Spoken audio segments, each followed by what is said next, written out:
For this trick, you're gonna do a swing above your head, like as if you were gonna do a neck wrap.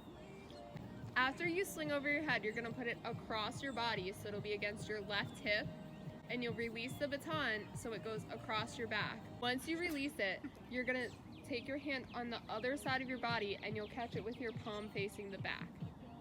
So if you do it all together, you go above your head, across your body, release, and catch palm back on the right side. So one more time. You go above your head, across, release, and catch. You go over your head, across, release, and catch. It should actually hit across your back. It's really a roll, not a toss. Over your head, release, catch.